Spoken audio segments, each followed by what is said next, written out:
No one knew I was pregnant until I was 7 months pregnant, even me. Just a lot, Right. because I was about to give birth in 2 months, Oh and I'm my 13. goodness. And he looked at me and he looked at the person who brought me because my dad wasn't around. He was in England. My mom was in the US. So I'm now in care of family members. I have a secret. A scary one at that. The person who did this to me, nothing happened to him. His whole life remained the same. My mom filed for me to come to America because my great grandmother passed away. Living in America was the worst time of my life. 3 months later, my mom kicked me out her house. I slept in the hallway, cold floor. Welcome to Midlife Catalyst, a place where ordinary people share extraordinary stories of doing life differently. I'm Amanda Younts, and I'm excited to bring today's guest to you as she has quite the story of resiliency and hope to share. Tamara Mantack is a powerhouse author, educator, and life coach who turned adversity into purpose. After becoming a teen mom and experiencing homelessness, she didn't just survive, she rose. Today, she holds dual master's degrees in education and uses her story to empower others to heal, rebuild, and believe in what's possible. Through her book, In Love with the Possibilities, and her rising TikTok platform, Prove You Can, Tamara is proving that where you start doesn't define where you can go. Her mission is clear: help others turn their rock bottom into their breakthrough. Tamara, welcome. I am so grateful for you being here and sharing your truth and story with us. Thank you so much, Amanda. I'm so happy to be here. Thank you. Well, let's just get started. I think everyone knows we don't sugarcoat things. Let's jump right in because you have quite the story to tell. So start from the beginning of your journey here. Should I start? So I was born and raised in Jamaica. I moved here when I was 15 years old. I got pregnant in Jamaica. So I got pregnant at 13 and I had my son 2 weeks after my 14th birthday. No one knew I was pregnant until I was 7 months pregnant, even me. Oh, wow. I went to the doctor and the doctor looked, I never forget, it was in February, an afternoon. He looked at me. I knew something was like that, but 7 months was just a lot Right. because I was about to give birth in 2 months. Oh, And I'm my 13. goodness. And he looked at me and he looked at the person who brought me because my dad wasn't around. He was in England. My mom was in the US. So I'm now in care of family members. Right. And when the doctor told me I was 7 months pregnant, I think something sunk, like, I don't know. I was frozen. The tears were running down my eyes, but I didn't say. I stopped talking, like, Right. Right. and by the time I get home, the whole neighborhood knew. This is Jamaica. We live in the countryside where everybody know each other. So by the time I got off the bus, I saw the stare. I saw everything. Only shamed, and it shut me up. So nobody knew the real story behind that. And I kept quiet. I went silent. My gosh. Did you have any support, any advocate, anyone you could turn to at that time? So my great grandmother, she said to me, "Your life is not over, but I remember someone said to me, "Oh, you get pregnant," and they start, they're talking about me. And it was like, now that you're having a baby, your whole life is over. And they start accusing me of being fast, as being, and now as an adult, I'm looking back, a 13-year-old, 7 months pregnant. You assume that God, no one sit down and ask me what happened, how did it happen. They all just assumed. But my grandmother, she was my pillar. Like, she She didn't ask that, but she comforted me in saying that your life is not over, and she stuck by my side. Then when my mom heard and she called me from America, it was it was so bad. I remember going behind the house and just crying. I cried so much. Deep down I have a secret. Right. Right. And a scary one at that. I mean, I think even grown adults knowing you're carrying another human and childbirth and all the things that come with that is scary alone, but at your age that was a lot to take on. It was. It was. So I had my son. I was still I didn't reveal the secret, right? Right. I didn't tell anyone how this happened. I went with whatever happened, you know? And the person who did this to me, right? Something, a policy, I guess, I don't know if it was a policy or I stopped going to school immediately. And the person who did this to me, nothing happened to him. His whole life remained the same. And I watched it happen. And now as an adult and healing and realize that was to live with someone who did something to you and they're going about their life like nothing happened, and the only stone was turned was your stone. Mhm. In every way possible because everyone's looking at you as in this shameful manner. It was shameful. Yeah. I didn't go on the street at all. I didn't want to be on the street. I didn't want anyone to see me. I don't come out. I don't go. It's like I lost myself. Like I lost my childhood, my innocent, the way people look at me was no longer in a tasteful way. It was in a disgusting way. I never forget I had a best friend since I was a kid. Like we grew up like next door to each other. And her dad came to me and he said, I don't want you near my daughter ever again. It was like I had a disease. Right. When you needed the support the most. How did you continue to move forward? So I have my mom, even though she wasn't present and she argued, she did send money to ensure that I had good health care for my baby and make sure I had money to support him. And the good thing is that after a year, my mom filed for me to come to America because my great grandmother passed away. And she sent for me to come here, which gave me another opportunity. That's what I thought, right?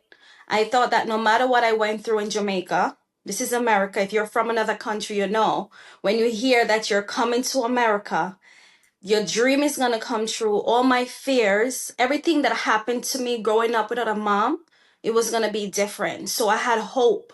I have expectations. I must say to you right now, living in America was the worst time of my life. And all I can say is I am sorry. Thank you. But I think I know we're going to get to your story. I'm an educator, you're an educator. We see this every day, but share that experience with us because the only way we can start to change that and do better in this country is by sharing the stories and people understanding what it's like. So coming here from another country, at first I went to school, which I appreciate. Whether you have a child or not, you can continue education. I went to school. I had to leave my 1.5-year-old baby in Jamaica because grandparents could not file for grandkids, and I was not at the age of 18 as yet. So I had to make the toughest decision to leave my child back home. I came here. I remember I haven't seen my mom in 10 years. She left me when I was 5. I had no memory of her because she's been traveling since I was 2 years old. I remember her picking me up at the airport and I'm just looking, this my mother? Because back then we didn't have high phones. There was no video calls. There was nothing. They write you a letter. I remember going to the payphone to call my mom, and then eventually we have the long line. So this luxury was not a part of it. So when I see her, it's like, this really my mom. My life is great now. I remember she driving us. I never forget. She drove me to some buildings, and I was like, but all the buildings look like twins. Like they were all the same, color, everything. And going to school, I speak real patois, Jamaican patois. So that alone, you feel out of place in school. Then the burden of leaving my child back home. So I was going to school. I was a mother. I was a child. I had a responsibility. My mind wasn't clear. I had my backpack was full of all the traumas growing up, leaving my child back home. And I must say, I had no connection in the classroom from the teachers, right? I just did not feel like I belonged. Then, 3 months later, my mom kicked me out of her house. Oh, wow. Yes. I slept in the hallway in Idewal Projects hallway, cold floor. And then the next day, after the weekend, I went to school. And I was going through all of that and showing up at school. And yes, when I go into school, not that I didn't want to learn, my cup was full. Mm-hmm. So I was not connecting. And and I guess that's why now in my practice, I don't judge a child before I get to know my students, because I'm looking back now, there's so many ways I could have connected with a teacher to explain, but I didn't build that. Right. And the abuse was happening to me while I was going to school. So I could say the system, I could have said, you guys missed that. Mm-hmm. Throughout I just got beat and I was in school the next day.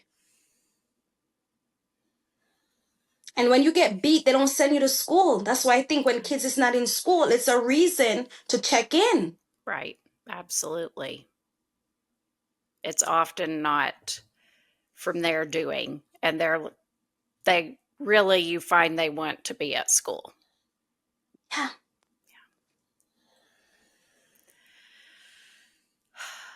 So how But did you keep going? Because I mean, at this point, how old are you? I'm at this like, point, I was like 15, 16. and you kept, when you could, showing up at school. I mean, I think that's where we need to give kids more credit than we do oftentimes.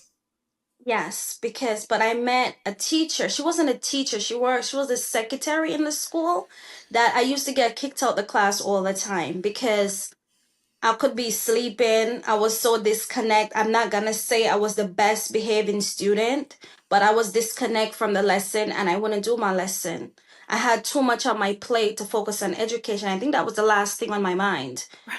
And because I get kicked out of class so often into the office, that the secretary who is there had a connection with me. And she is from Jamaica also. So I think we may have relate. And I didn't tell her I was okay, but I remember one day my mom came to school, and I think that's when she connect with me on a deeper level because they call her to school and tell her I'm not doing any schoolwork. And I kept getting kicked and parents come in. They didn't know what happened to me when I went home. She came in, and in the hallway, no one knew I had a baby. Not that it was a secret, but only my best friend in school knew. And she came in, and I went to a small school. So if you talk in the hallway, the whole entire class, they came out, and she called me all sorts of name, tell them I had a baby. That was when first time. And I think the secretary, she connected with me. And when I went home, I got a beat down. Yeah. So as an educator myself, and I think that pushed me to go into school. And I like to get the challenging kids, I would say, because I don't find them to be as challenging. I find them that they may be going through something, and I don't just teach the curriculum, I teach from my heart. And when you teach from the heart, you will connect with kids. And once kids trust you, they will let you into their world. But if their backpack is not empty to learn, nothing that you do is gonna they're going to learn. Their backpack is full. They come with different things. So I try to help them to unpack and teach from the heart and see them as a person and encourage that. So I think that's how now I became who I am, and I'm an advocate for children all over. Well, absolutely. And your story is one that I know I'm going to share. That's why you're here with us. I know you've written a book and you're using your platform because more and more educators need to see real humans. They need to see real people and see what happens on the end result of, hey, one person, it just takes one person that makes a connection, that reaches out with a kid, that helps you feel like you belong, then look where you can go. But you've got to have that opportunity. And that's You the have to. educator's job.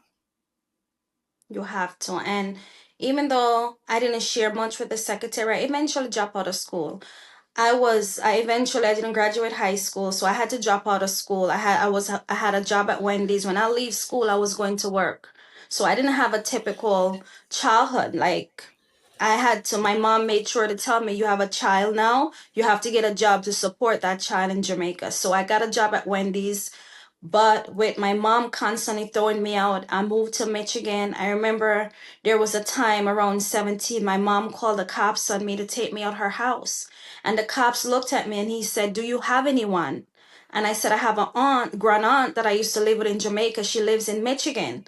I remember my mom putting me on the bus to go to Michigan, but she held on to my paperwork. She told the cops that she would give me my paperwork. However, I did not get it. She put me on a bus to Michigan. No food.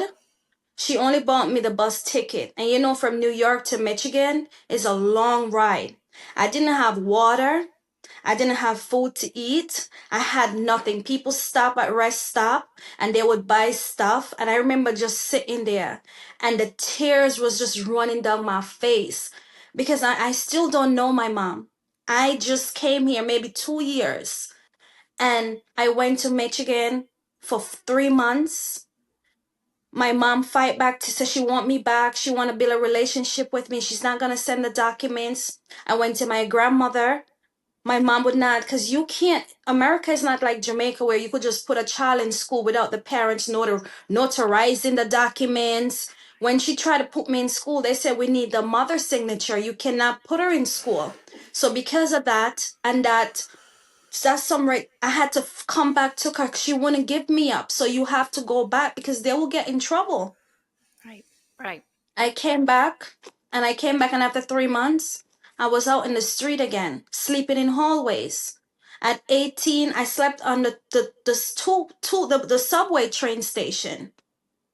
I slept in hallways and I had to just figure it out. I sleep here. I remember one time I was packing bags just so I could get 3.25 to buy a Chinese plate of food, pork fried rice and honey chicken wings. It was 3.25 and you get a soda and I will pack bags just to get a meal. Oh my gosh. And yet you kept going. So you I you got kept going. yep, you got the meal and you kept going. And like, what do you even know? Because a lot of times looking back, it's like, I don't even know. When you're in that fight or flight type mode, you're just going, you're in survival mode. You don't remember your thoughts, your emotions, other than that. But what do you know at all what was keeping you going at that point? I must say, I grew up with I grew up without my mom, and my dad went away, and I had to fight some not so harsh battle, but I grew up resilient, if that must say, because growing up without your parents is not easy. However, I had my son. He wasn't here yet, so I'm gonna get to the part where he's here. I had my son and I had my faith. I believe in God. I grew up going to Sunday school, and I grew up knowing that God is going to see me through no matter what. My faith, my son kept me, because there was a time when it was so cold outside and my son wasn't here yet. I was around 18 or so, and my mom, but the thing is that I still don't process yet. I kept going back to her. Right. No matter the abuse, I kept going back Right. and just hoping that this time it will be different, and it's never different. So I went back after 3 months. She kicked me out. This time I had nothing. I remember wearing an easy picking jacket. It only looked fancy, but every wind that blew outside, I could feel it in my bone. And when you're hungry and you're cold, those recipe does not go well together. And I remember riding the subway, and I get off in Manhattan, and it was late at night, and I saw this man. And I said to him, "Can I have a quarter?" I didn't even have a cell phone. Payphone was a thing back then. And he gave me the quarter because I'm calling someone that I knew from Jamaica to ask them if they could put me up because it was really cold. I think in that moment I gave up hope. I gave up everything. And I called them and they were like, "I can't let you stay here because of my partner, but I'm gonna call your mom to tell her to let you in." I know who my mom is. I have a payphone. How am I just froze and I just start crying. But for some reason, that man did not leave. He stand there. It was late at night and he said to me, "Are you okay?" I'm like, "No, I'm not okay. I'm not." And I start telling him what was happening. In that moment, it's the most dangerous thing to do, and I don't recommend anybody doing this. But I gave up. At this point, whatever this man would have done to me, I was done. I had nothing left in me. And he said, and I told him the situation. He told me him and his wife was divorced, but he do get his kids sometime. So he will put me up in his daughter room. At this point, I'm like, okay, I think this is my last moment, but I'm gonna get a good night's sleep. Whatever happened, happened. I went into this guy's house, and he did have his kid room set up. It was one of them building with doorman and everything. And I hope he see this somehow, because I still keep saying I would love to see him again. And he put me in his daughter room, made me tea. I couldn't drink the tea. I was too nervous. I was too nervous to eat the food he provided. I was too nervous because all I'm thinking, something is going to happen to me. And but he didn't. He was so good that he gave me $50. He left me in his house and told me the door will slam lock. And when I wake up, he gave me $50. He wrote his number down on a piece of paper, and he left for work. And I went back to my mom house in the morning because she would lock us out, then she take us back in. That's just our Cycle. life. Mm-hmm. It's just a cycle. There Cycle. you go. And it's Mm-hmm. just repeating, and it's not the norm, but it was my norm, if Right. that would make sense. Mm-hmm. So he was so kind to me. I lost his number because I'm not never gonna talk to him again. I never called him. I lost his number, and that was the end of it. But in that night, I did not care what he did to me. I gave up hope. But in that small moment, my faith, it reminds me of how powerful my God is. Because it could have went with life. Something else could have happened, but he provided someone there for me. Right. Right. Wow. And how powerful that that person showed up and did the right thing. The right thing. Mhm. Did the right thing. He didn't take any advantage of me. He Right. did the right thing. You know when it started getting even harder? I sent for my son. It's a different kind of judgment. Having a child, I still did not have a high school diploma, but for some reason, I worked and because I always have a job, but Mhm. because of I'm not stable with living situation, I have to change them as Right. it goes, right? Right. But I Hmm. always have a job. I sent for my son as soon as I reached the age of 18. I filed for him from Jamaica and he came here. And I remember I rent a room. I thought I had life figured out. Now I have a room, I have a job. You know what I didn't think about in the process? Daycare. Right. He came in the summer. If I didn't plan a young people, like I was young, it was just, I sent for him in the summer. I had a job and his father was here. And we'll get into that if you need me to. But he came, no childcare. Right. I couldn't afford childcare. You know what happened? I lose that job. It was gone. Now the person I was living with, I couldn't afford my part of the rent at all. It would take time to apply for help, right? It don't happen overnight. Right. And something that that person did to me, I had no money, I had nothing. She had a kid, I had a kid, and she cooked. She know I had no food, and she cooked and she gave her daughter food and locked her in the room and didn't give any to my son. I couldn't afford the rent, and she took off this, the stove knob that you used to turn. She took those and hid them so I wouldn't be able to use the stove.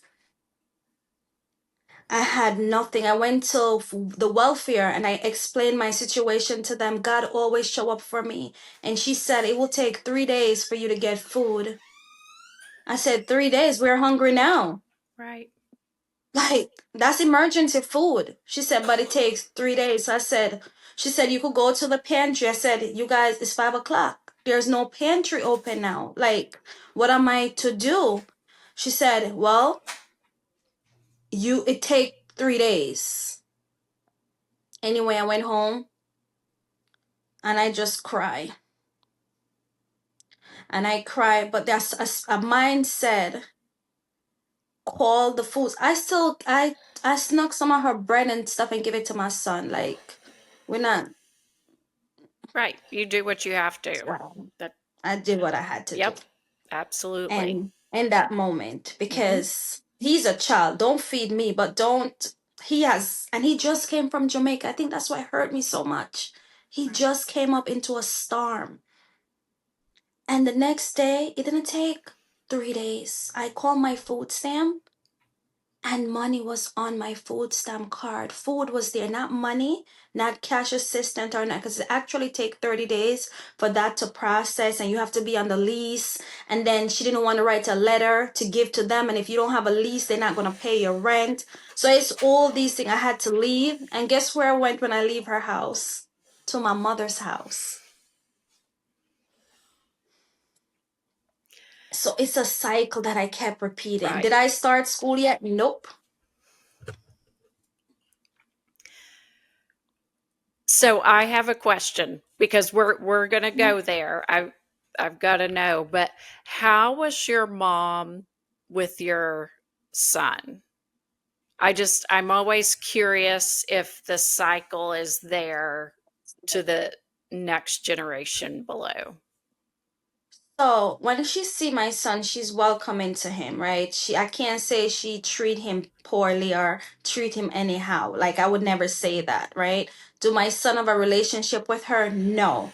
But she has never extend the abuse that she placed on me onto my son. But it didn't turn her into, well, let me stop and let's repair this relationship and let me help you, all these No, things. no. And then Yeah. when I share something with you, it may change your thought on that. Because what she did next, shout out to the New York City police officers. I have to give it to them. Thank you guys. So I went back to my, you decide when I tell you this story. Because every time I share this story, I'm going to let you decide. You decide about how she feel about my son in this moment, okay? So I moved back to her house and I was staying there with my son. Of course, I have to pay her rent. It's not for free. And if she watch my son, I have to pay her. It doesn't matter. I have to pay her to take care of my son. So she asked me for money to pay for my brother's tutor. I was working 350 a week, I remember. I was taking like 3 transportation to get to work. I was a nanny. And it was those time I didn't even have a bank account. You go to the check cashing and you change your check. That's what I'm used to. So, they write me a personal check, but it was the Monday was a holiday and I didn't go Saturday. But she needed the money now because the tutor came and needed the money. And I didn't have it because I have the check whole and she was going up. You got to pay me and you didn't do that. Mind you, my mom have a rent stabilized apartment. The rent is no more than $200, $400 the most. However, I didn't have the money. She started to go off, but now it's in front of my son. So I took him out the house. You're not gonna take IDs. Well, back then, I'm not gonna walk with my IDs. Right. I'm not gonna walk with anything. We just go out, a little sweater or so, came back, knock on the. She always gave us one key to the door, but has two locks on the door, if that makes sense. Yes. As a way, when she lock us out, we can't just enter. So she was mad that I left, but my son was there. And I tell you, I go to the ends to protect my child. No one protected me as a kid. I'm going to go to the extent to protect my son.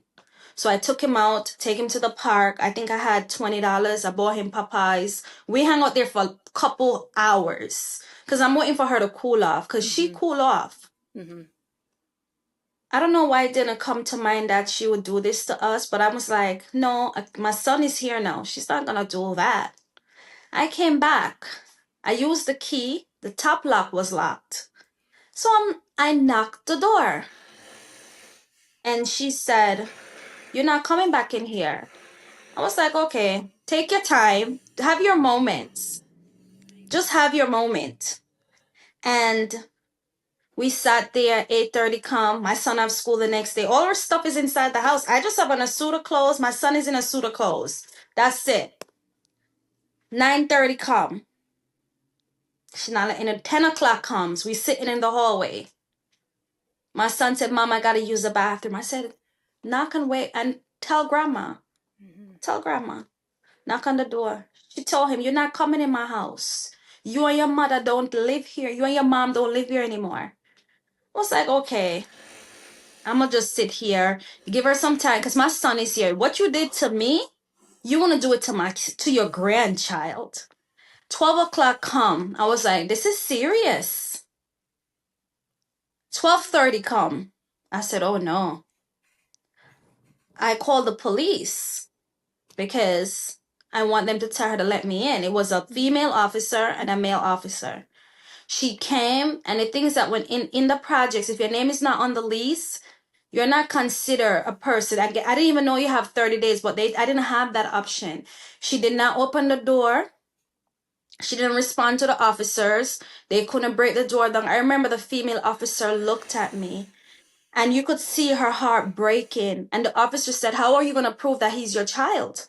I said, I have nothing on me. And he asked my son, he said, I have to write you a letter because they will not let you in without his birth certificate. You have no ID. And I just started crying like, so what am I? He said, you have anybody? I said, I have no one. And the officer drove me to the intake shelter and he gave me $20 and he wrote up a paper for me. And the female said, and I told her, my mom always treat me like this. She said, you're going to have to stop going back. This is not love. This is hate. And she said, I'm a mom. And she even tell her, let the baby inside. She said, no. She said, she said, you could sleep in.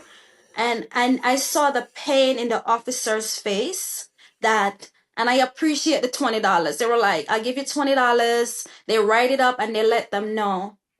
And I think that was my turning point in life. That was when I turned my life around.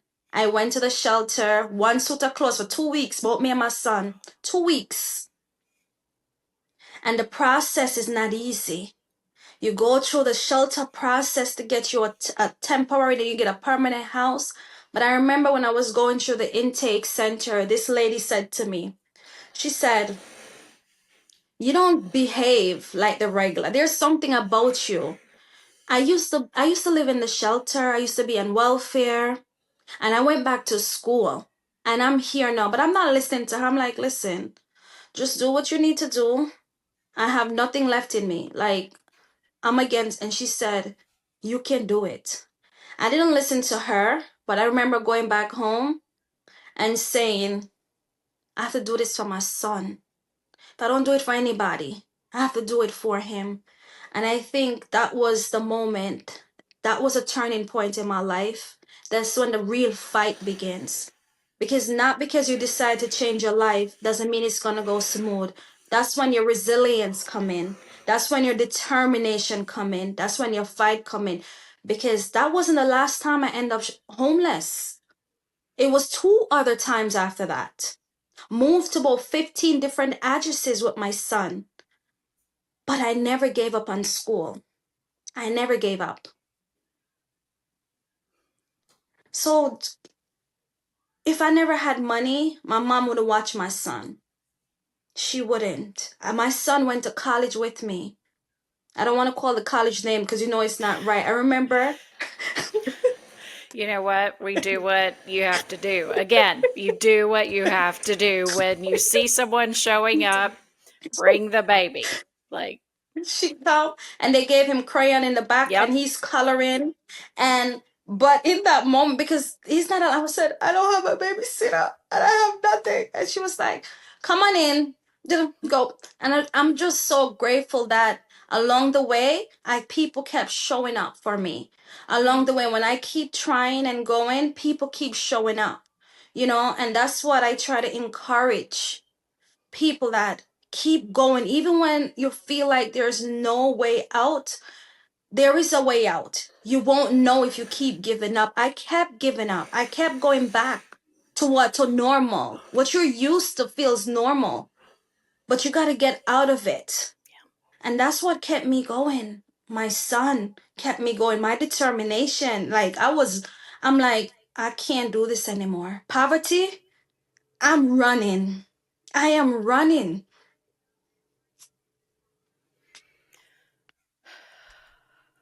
So you kept going, kept going. You had great people at the school and In college. college.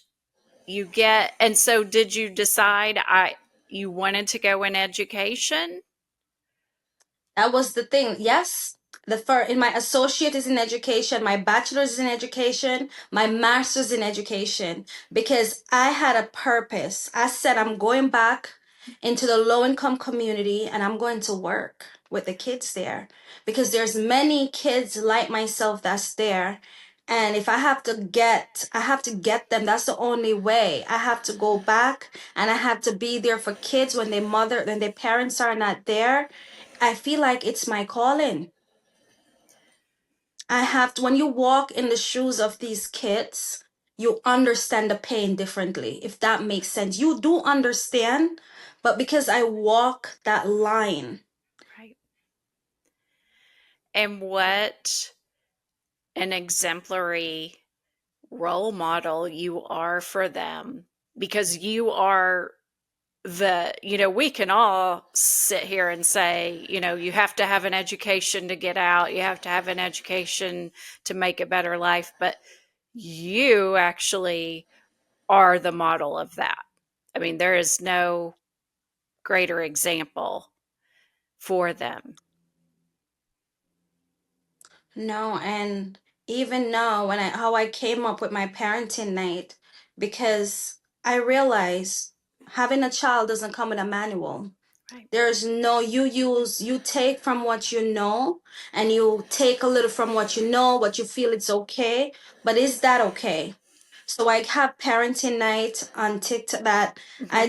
I hear stories from children, and I'm like, to get the kids, we got to get the parents. This is the root. And if we don't take care of the root, the branches. So if we take care of the root, educate them, give them the tools to use, how we communicate with our kids, how is either you're going to build their self-esteem up or you're going to tear it down. What to say, what not to say when you have challenge with kids. And I pour my heart out, and I'm putting so much emphasis on parenting night because parents need to be educated. Because a lot of parents go through trauma themselves. Hmm. And being a parent doesn't mean you're not going to spill it, not intentional, but it's something you're used to. It becomes your norm. So you don't see. And by me sharing my story, I get so much DMs and emails from other people that even when I'm like, I wonder if I'm going to do this because it's new, it gives me more motivated. Like, you have to do this. Yes. And this is your TikTok. You're doing, is that where you're doing your It's, parent nights?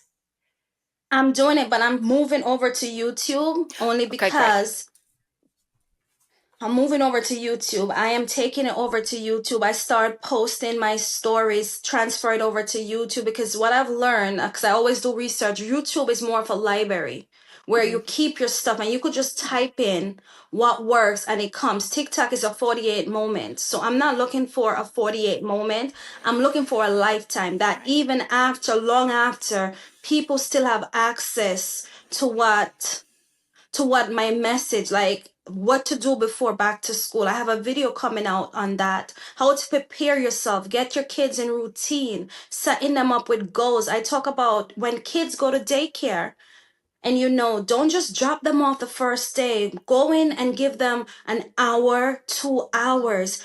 Your kindergartners, walk them to the school building, show them the park that they're going to play in. You want to ease, kids have fears, and how you can set them up is to ease them and transition them, even your high schoolers. I'm praying, like, I told them I want to have a prove you can after school program, because between 3 to 6, that's where we're losing our young boys and girls, because the resources, especially for low income families like myself, and I always try to bring myself in it, because that was what was missing for my son. So if we can open robotics, we can open chess, we can artists. I work with kids who are art. They do ballet, but they may not have the resources to pay for it. So I said, I'm gonna dedicate my YouTube, the funding from my book and from my YouTube channel to allow to have this program in the low income community, because we have to get our kids engaging. I'm teaching parents the importance of reading, how to engage from 2 to 4 all the way to high school. You are doing such important work and it's so needed. Um, how do you keep this strength and energy? Because I'm like, oh my goodness, I'm so tired. Now I will say, because I'm on TikTok, I'm on YouTube, and I'm like, oh, okay, I just need to rest. And then I see your videos and I hear your story, and I'm like, nope, you got to get up. We got things to do. We've got work to do. Daycare in America is still a, a barrier for a lot of people. It is a true barrier. Um, you know, I will go on a slight rant because I feel like we need to do these things to educate people. When you talk about why is there an educator shortage? Why don't people go to college? Because people can't afford childcare to actually go to courses and to do the requirements and to take a semester long student teaching without any pay. I mean, there are so many hurdles that it's just like we could easily stop And I this. faced all of those. Right. I had all of You know. those. I have all of those because but what keeps me going is that, because at first I was like, the drive, I'm like, oh, I'm gonna be nervous. People's gonna listen. And I'm like, but I know this. But as I go on each day, I tell myself, if I see one person show up, Right. one person watch my video, I'm gonna treat it like a million people watching me. You understand? And just to hear the feedback, and when I work with two income of children, I work with the low income and I work with kids that's in the high income. And the only difference between these children is the resources. Yep. The only difference is that they are in after school activities. They can get the tutor when they're failing. They have adult supervision around them. They have a routine. They have something. So that's, and I said, because I said they're not better. All the kids, age group, you know, as an educator, all age group behave alike. There is no separation, Right. right? Yep.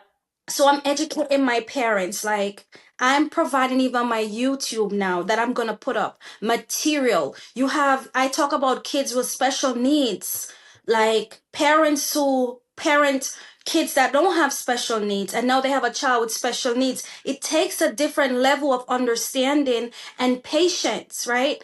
You're gonna tell a special need kids in a full sentences. You may have to only use two words and give them steps to follow. Yep. I'm telling check the mood of your kids. Give them a picture to describe their feelings. So I'm going all in because I want to educate my parents, especially parents in low income community. Because I myself, and it's no shame to, I'm not bashing parents. I respect them, but if you're not educated on certain level to what to see, what to do, you're gonna use the tools that you receive, but I want to educate them enough. The letter that you write to teachers, how you advocate for your kids.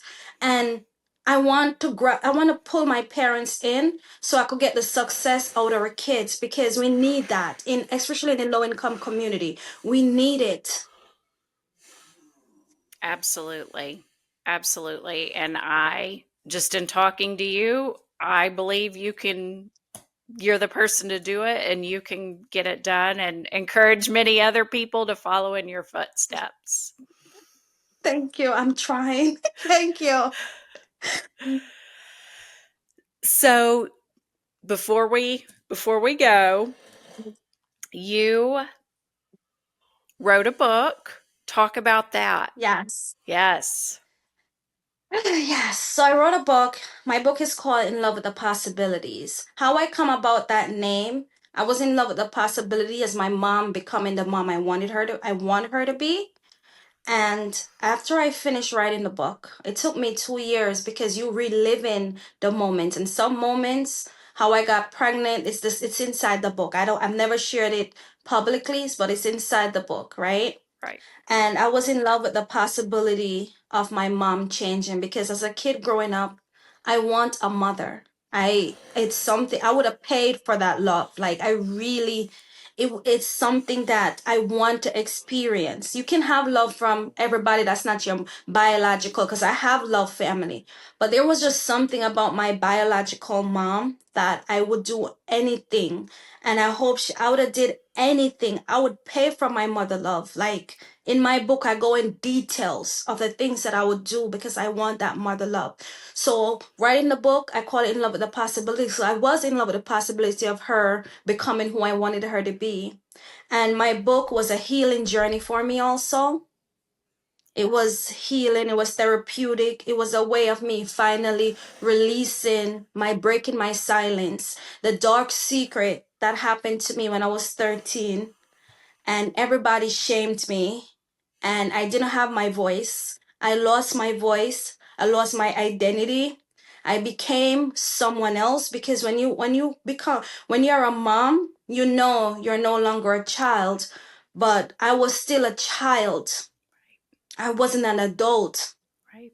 and I wasn't able to talk about that. So my book was my way to release that and give other children voices who have lost their voice. I felt invisible. I felt like I was just living and I would protect the abusers because a lot of us do it because of the guilt and the shame and you can't bring the family down. So I wrote my book for all my single mothers, all the people still fighting in silence that feel like they can't make it, that you feel like you're going to give up. And I've went through everything that you could think someone, and I made it on the other side. And you are a winner. You got to just get in line and prepare to receive your winning. And I wrote the book, but at the end of the book, the only possibilities you could be in love with is yourself. You don't have control of other people. The only person you can change is yourself. And I was in love with the possibility of someone else, but the only possibility I had was myself, which I already accomplished that. I became exactly who I wanted to be. What a story. I admire your strength and resiliency and your courage then to share this, because you're so right. It does take a while to write because or to speak, because anytime you retell the story, it's reopening that trauma or from another lens and angle. And you're just doing such remarkable work and helping so many people by doing that. Thank you so much. Thank you so much. Thank you. I'm so happy. I'm so happy to share my story. I'm so happy. And as I'm talking to you, it's like I'm getting teary eyed because when I was 13 years old, and it's like I was ashamed, like I didn't believe in myself. I was never told that anything good ever come from me. I was told that nothing good will ever come from me. When I look into myself, I didn't know who I was and I couldn't identify. So every time I fail, I would start to believe what they say. But I have a message for everybody like that. It's not true. You are worthy of everything. And if you keep going, you will have people that will show up for you. Because I had that. And it's not easy to tell my story. And I remember, and you know me, I tell people, I tell it like it is. Maybe that's why. When I wrote my book, it was like I was shamed for it because I exposed the family, right? You're taught that you can't, you're not supposed to expose anything. It's supposed to be a secret. So so many don't talk to me now because I released the book, but this was my freedom. This gave me my voice back. I had lost myself for over 23 years. I never speak up, and my book was my power, and I dealt with everything. So when I wrote my book, I released myself. I free myself. Even though I had my master's, even though I had a scholarship for my master's, there was still a dark cloud over my eyes. I couldn't see. And my book released that. So it was never to harm anyone. Right. I wasn't looking for a spotlight. I was looking for freedom.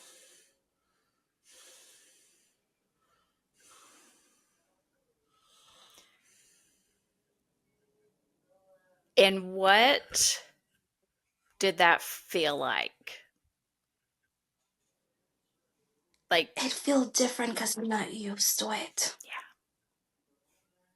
It feels so different. It feels like a load. My heart, I was still having nightmares for what happened to me.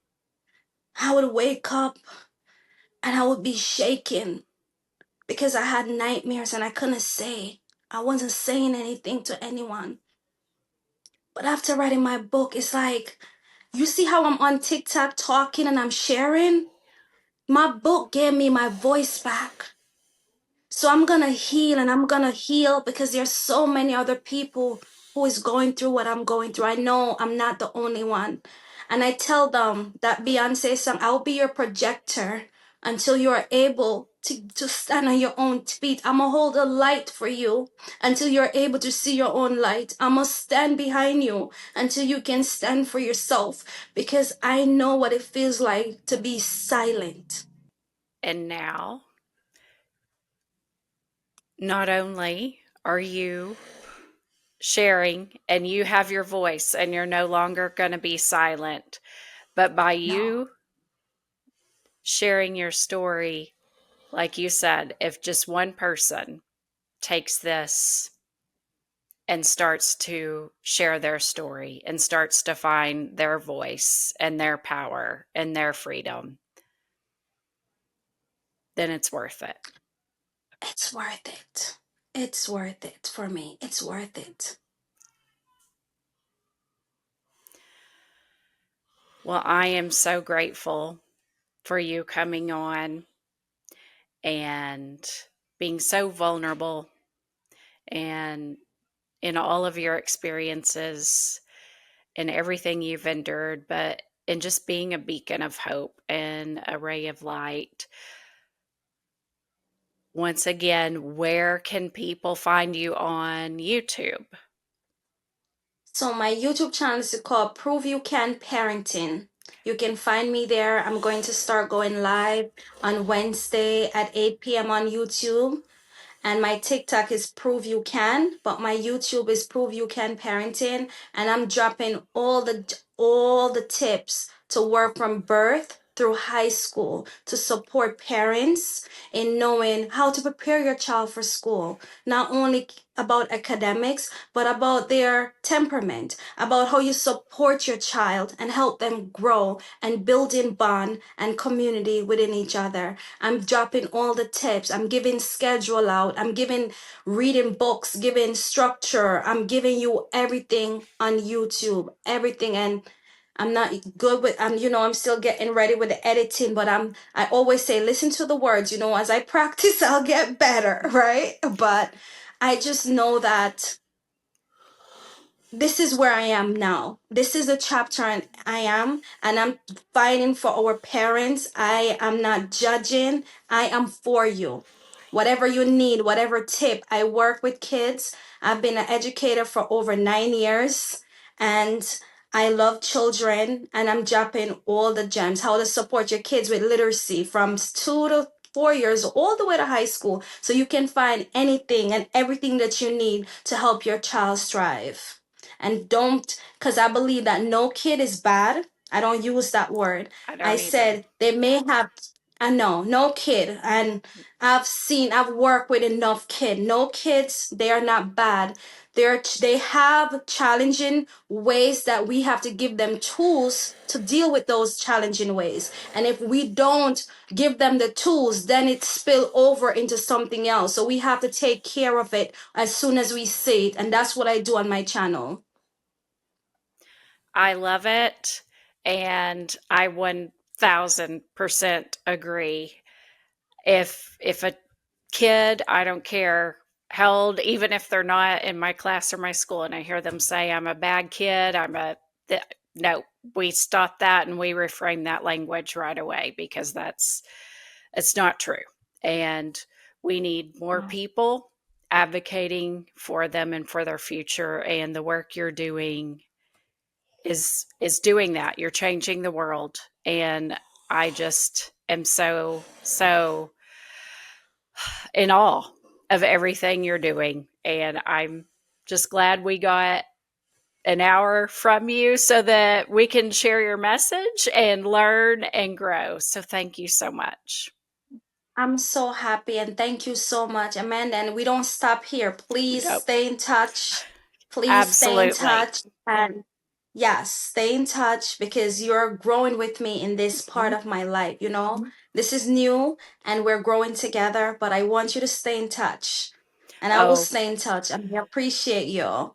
I appreciate you. And I'm about to send all of my new educators that I'm working with to come watch your channel because educators need that understanding too from a different flip side of here's a different perspective of what's happening at home. You may not have grown up this way, but here's a real version. So, And with a flip side on my YouTube channel, I'm also sharing my story with a longer script. The things that remember I could never have, and this is the book cover, and you could find my book on Amazon. And all the things I've gone through could not make it to the book, right? Right. Because even when I wrote my book, I found out that I was still protecting people.